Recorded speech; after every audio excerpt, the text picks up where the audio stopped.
Tantor Audio, a division of Recorded Books, presents Die Around Sundown by Mark Pryor. Narrated by P.J. Ochlan. Chapter 1. Monday, July 15th, 1940. I stepped out of the police prefecture, pausing to light up a cigarette, and set off to walk to the scene of the robbery by myself, which went against protocol these days. Albert Durand was supposed to partner me, but his asthma was acting up, and he didn't fancy the walk in the heat. Nor did he want to suffer the new views of Paris we were all being subjected to, especially after yesterday, Bastille Day, which was normally a day to celebrate France. For me, at least, it was a day to sit behind my desk and try very hard not to be ashamed of her. Even today, as I left the building, I kept my eyes on the cobbles under my feet, unable to meet her gaze. From time to time I had to look up, of course, and every time I did, there they were, the garish, blood-red banners and black swastikas with which the Germans had stained every important building in the city. All I could do was light another cigarette, keep my head down, and walk. Also, I knew Durand would grumble about me smoking, which I can do without. He'd read reports that doctors were now saying smoking could give you cancer or blacken your lungs, but given how many people smoked and for how many years, I doubted it. In any case, you'd think that when your city is overrun by uniformed savages from the East, people would have more to worry about than someone else sucking in a lungful of peace, relaxation, and maybe slow death. Durand was useless as a partner anyway, slow on the uptake and more likely to get me in trouble than out of it. Since the Germans had taken Paris not even a month ago, there had been tension between the people who used to wield authority, us cops, and the conquering force who now did. Not only had the bastards taken our precious city, they'd knocked us down in the pecking order of things. I'm not afraid to bang a few heads now and again, but in general I find my mouth to be more effective than my nightstick. But plenty of other cops had taken the power dilution personally, and our chief, Roger Langeron, wanted an immediate stop to street flics and detectives talking back to the Germans and getting slapped about for their troubles. 2-man teams were thus mandated, on the theory that at least one of the two would have a cool head. Thing is, Durand isn't a hothead, and I only like to goad the people I work for, so it's a pointless pairing. Heading southwest, I crossed Pont Saint-Michel and passed 2 grim-faced nurses who glanced my way. They were middle-aged German women, and we called them les boniches, maids, for the large white bonnets they wore as part of their starched uniforms. The Germans love their uniforms. Durand told me yesterday that to preserve their image as dignified conquerors, the bastards weren't even allowed to loosen their ties in public. What a joke. At least those maids get shade from the summer sun, I supposed, as I refused to acknowledge their existence. I stayed on the sunny side of the street myself, not because I wanted to get sweaty, but because the Boches in their wool uniforms stuck to the shady side, and the fewer of those cabbage munchers I encountered, the better for my mood. Still, it was impossible to ignore the signs of them. Often literally. On Rue Grégoire de Tours, I stopped to read a notice on the front door of one of the 40 brothels throughout Paris the Germans had requisitioned. There was a notice with some drivel written in German, and one below it in French. No entry for civilians or foreigners. And just like that, we weren't even allowed to screw our own women. I'd heard of the rules les Frits have for their own men in these places. No alcohol allowed, no civilians inside, prophylactics always, and the most ridiculous of all, a soldier was required to note the reference number of the girl he'd been serviced by after the act. All in the name of efficiency, no doubt, but compare that to the French brothels. No one went inside unless they were drunk or drinking, which meant that condom use was occasional, and only if the girl put it on for you.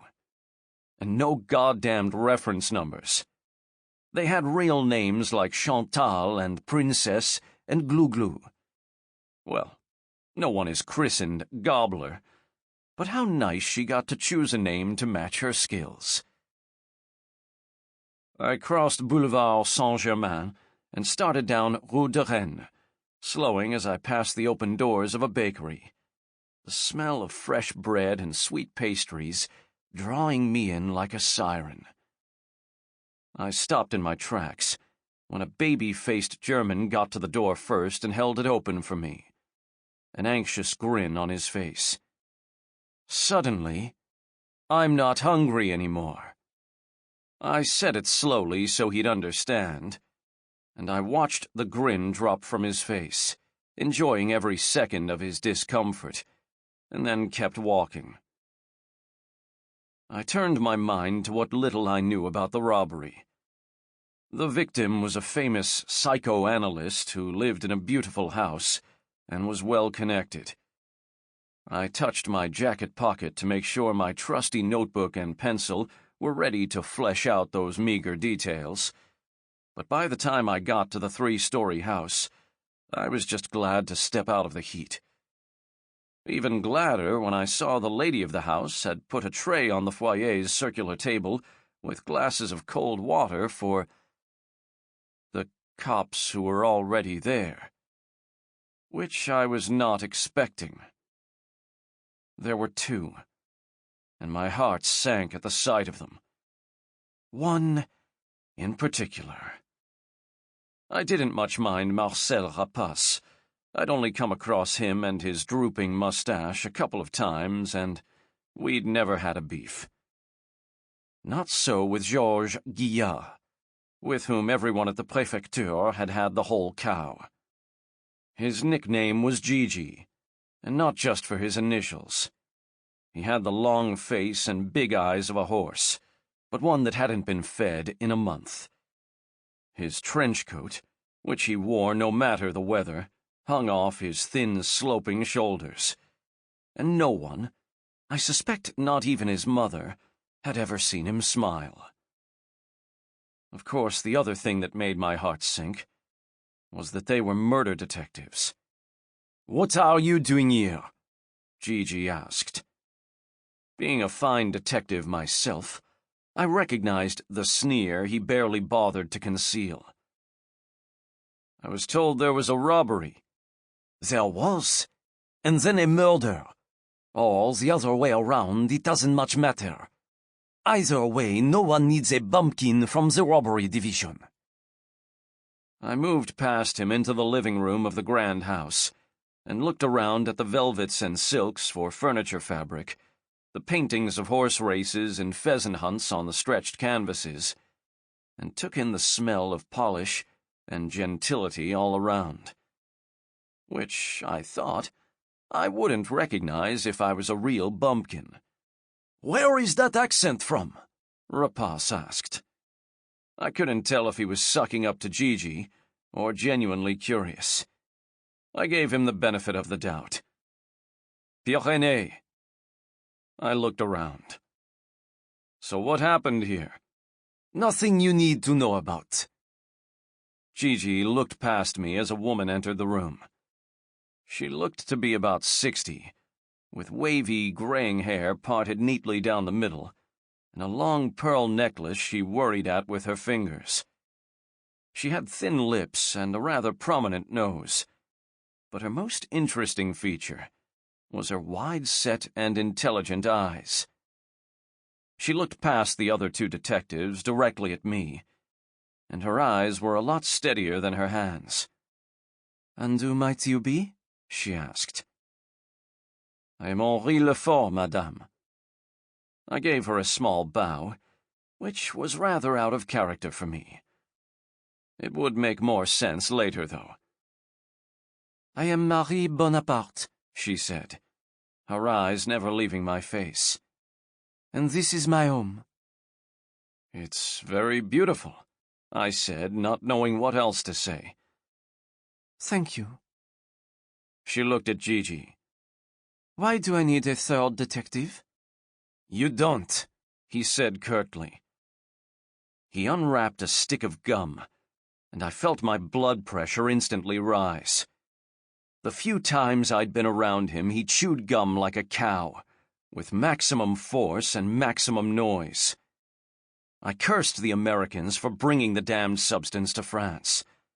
I hated that sound more than any other in the world, and I hate a lot of sounds. Especially not this farmhand.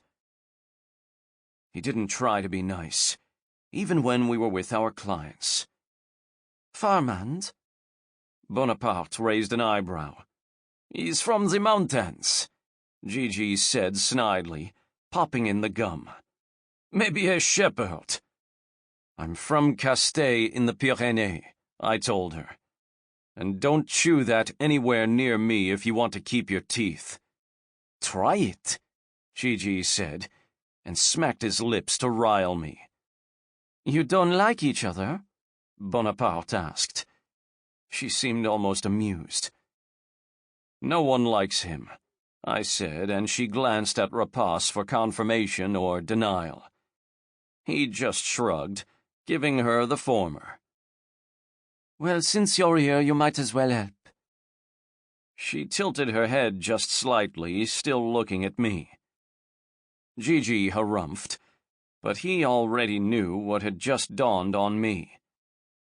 Our client was Princess Marie Bonaparte, from the family of Emperor Napoleon Bonaparte himself, which meant that her wealth, power, and influence outranked his surly attitude and disdain for all humanity, and by some margin. If she wanted me there, I stayed. We are leaving for Africa, my husband and I, Bonaparte told me. Yesterday we sent 3 servants to pack what we need, and when they didn't return, I came to see why. I found all 3. Her voice wobbled a little and she looked down. In different parts of the house. All dead, Gigi piped up, utterly oblivious to her feelings. 2 shot in the chest, 1 in the back. And if a robbery was reported, I said, not only were they... well, some of your belongings are missing. Some jewelry. Quite a lot, I suppose. She glanced at Gigi. As I told Monsieur Guilla, I saw a man leaving as I came in. Well, I heard him upstairs, and when I ran to the back of the house, he was downstairs already. He went out the back and ran through the garden, up the wall, and was gone. Anyone you recognized? I asked, hopeful. So often it was tradesmen or even servants employed by the homeowners who robbed them blind. No. But he left some suitcases behind. I assumed to put stolen items into. Can I see? I asked. A suitcase expert, are you? Gigi asked. His jaw worked the gum like it was a wrestling match. That sounds about right, actually. We all ignored him, and Bonaparte led us out of the living room, into the grand foyer, and then up a flight of wide stairs to the 2nd floor. There, in the middle of the long hallway, were 3 suitcases stacked on top of each other. I circled and inspected them. Something bothering me. Are these yours? I asked. No, none of them. Rapace and Gigi had lost interest in the suitcases, assuming they ever had any in the first place. Mind if we check the rooms? Gigi asked, and received a nod from the princess in reply. The way he said it, though, It was as if he was looking for something to do, to entertain himself, rather than for investigative purposes. But to be entirely fair, he had a pretty good clearance rate, so maybe he was being nosy for the right reasons. "Did you say 2 men were shot in the chest and 1 in the back?" I asked. She shook her head. I didn't, but your detective friend did. She gave me a small smile to let me know she was joking about the friend part. He may be a crocodile dressed as a human, but if he said it, it's probably true. It was there in my mind, the knowledge that something was wrong, and I wasn't seeing it. And then I did. The hair stood up on the back of my neck, and I shouted down the hallway at my 2 colleagues. "Gigi! Rapace! Stop!" I pulled my gun from my shoulder holster and started toward them. A servant doesn't confront a robber and get shot in the back. No, he gets shot in the back by the robber's compadre. Likewise, 1 burglar can't carry 3 full suitcases. That takes 2 men. And those deductions told me that the feet Princess Marie Bonaparte heard on this floor likely weren't the same pair that carried a man across her back garden, which in turn meant that 1 burglar got away, but the other one was still in the house. I strode toward Gigi, who'd opened a bedroom door on the left side of the hallway. He stood there waiting for me with his gun in his hand, too.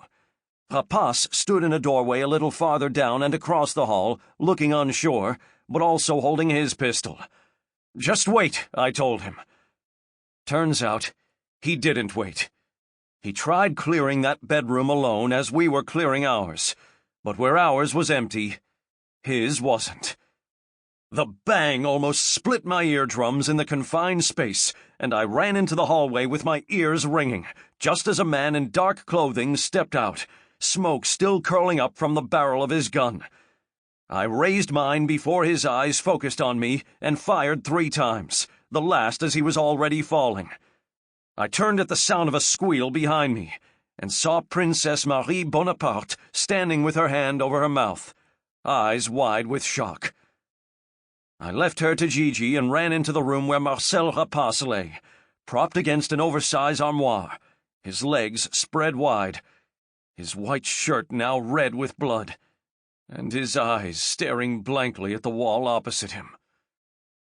I could see that the bullet had gone right through his heart, so I didn't bother checking for a pulse. I just sat on my haunches next to him, fighting the anger and choking back the tears that I was surprised to feel stinging my eyes. Chapter 2. Within minutes, hordes of French police and German soldiers descended on the house. The 2 sets of uniforms generally tried staying out of each other's way, but the crossing of paths was inevitable, and from where I sat watching, excruciating. My once noble and proud force had become a crew of kowtowing bellhops to the German army. At one point, a weaselly little SS officer showed up in his black uniform and overly polished boots, and I saw one young fleek throw the bastard a Heil Hitler salute. At least he did until he caught my eye and my glare and dropped his arm to his side. There were too many people milling around for my liking, but none of the people more senior than me would let me leave, so I went out into the garden for a cigarette. I was about to light up when Princess Marie appeared behind me. "I'm sorry. There's no smoking on my property." She said it nicely, but the ache in my lungs didn't much appreciate her politeness. "Why don't you come sit with me inside for a moment? I have some things I want to ask you." I shrugged and followed her into the house. We went through the glass conservatory, past the many uniforms in the main living room, and went through a heavy door into what she called her own parlor. We sat in red velvet wing-backed armchairs that faced each other beside an ornate fireplace. "First, I want to thank you for saving my life, Detective. I think that's putting a little too much. Not at all, she interrupted. If you hadn't realized that man was there, he would have killed both of your colleagues, and then me. She grimaced. I saw with my own eyes how ruthless he was. In that case, you are very welcome. I looked around at the wood wainscoting and the delicate silks of the other furniture. I've never been in a royal house before, nor met a real princess, let alone one related to Napoleon. What's the connection exactly? I am his great-grandniece. My paternal grandfather was Prince Pierre Napoleon Bonaparte, and his father was Lucien, the Emperor's little brother. The great warrior himself. Oh, do you think so? Don't you? I think of him as one of the greatest mass murderers the world has ever seen. I raised an eyebrow, but didn't say anything. This woman was different. You're impressed by the connection to him? She asked. Mildly. I'm impressed by wealth, but I'm not much of a royalist. Well, we can agree on that, she said. On a different subject, or maybe the same one, since the Germans are obviously not impressed by my title either, I've received notification that they wish to take over my house. What can I do about that? I thought about it for a second, then said, I'd recommend moving. I'm sure they're a tidy bunch, but not much fun to be around. I'm serious. You're a policeman. You're supposed to protect my rights. So tell me what I can do about it. Madame, in my honest and considered opinion, absolutely nothing. If they want your house, then the best you can hope for is time to pack a few things and move out. It's a disgrace, she said. We are moving anyway, as you know. But I didn't expect them to take my house while I'm gone. You better let them know about the no-smoking rule. She looked hard at me, her eyes narrowing a little. You're a glib sort of man, aren't you? I worry about things I need to worry about things I can control. I shrugged. For the rest of it all, I try to get on the best I can. You misunderstand. It wasn't a criticism, merely an observation. In that case, yes. I am a glib sort of man. That made her smile. How long have you been a policeman? She asked. 15 years or so. And before that?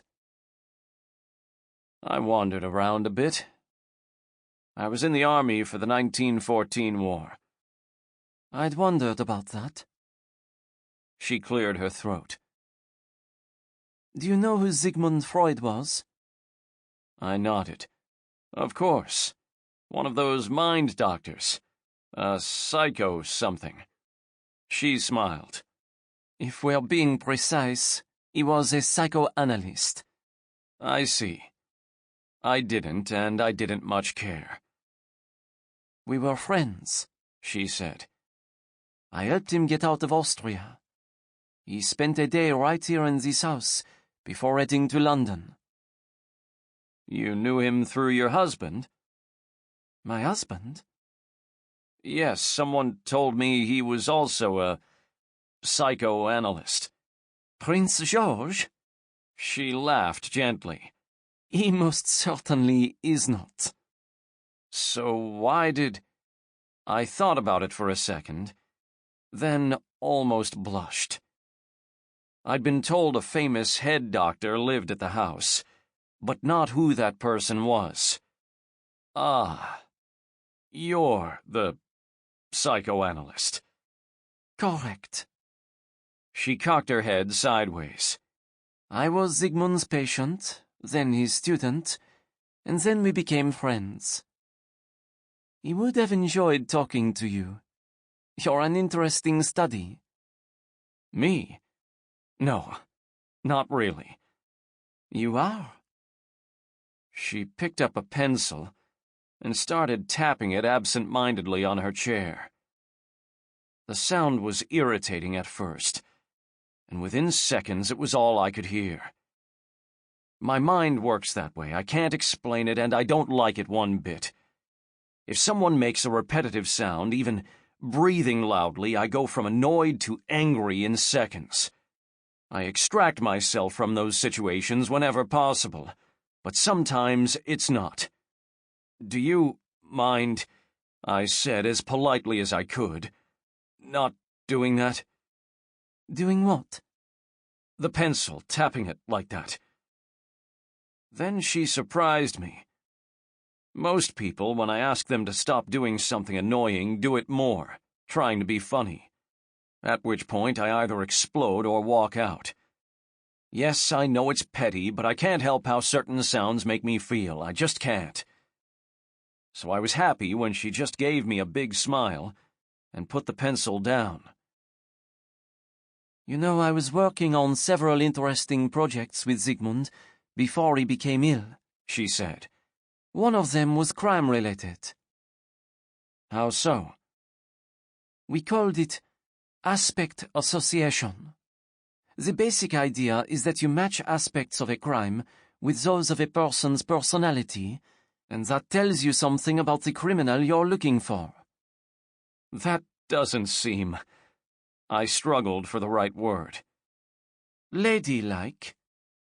She fixed me with an icy glare. No one has ever called me that, and no one ever will. I felt like a chastened schoolboy. My apologies. Tell me more. Very well. The ice in her eyes melted away. I imagine in its simplest form you're already doing it, just without giving the practice a name. For example, if a robbery scene is a wild mess, then the person you're looking for is likely a stranger to the victim, yes? Yes. They didn't know where to look for the valuables. Exactement. Whereas a robbery scene where very little is disturbed tells you the robber likely knew the victim and so knew where they kept the items worth stealing. Obviously, yes. Zygmunt and I thought it could be of most use in murder cases, where things about the crime scene could indicate what type of person committed the murder. She smiled sadly. The project rather fell away after he died. But maybe you could help me get it back on track. In truth, it did sound interesting, but the one lesson I'd learned from my time in the army was never volunteer for anything. Ever. Maybe, I said, though I don't work murders. I'll see that you work this one. Thank you. That'd be a good start. Friends in high places. That never hurts. She nodded and looked at me in her direct way for a moment. Then she said, You seem very calm for someone who just shot a man dead. Are you all right with it? Very. I gave her a wry smile. I've shot people who deserved it a lot less. That was war. This seems different, no? Not in the moment. It's not the moment that interests me. She stared hard again, looking for cracks maybe. When bad things happen to people, especially over a long period of time, they can resurface much later and give them mental or emotional issues. Bad things like a war, you mean? Precisely. Do you have any such issues? If I say yes, are you going to ask a million questions and then present me with a huge bill? She didn't laugh. We've all seen shell shock from the 1914 war. People's minds destroyed by the constant barrage of explosions around them. But that had a physical component, and I believe that damage can be done by stimuli that are purely psychological. Despite... Sample complete. Ready to continue?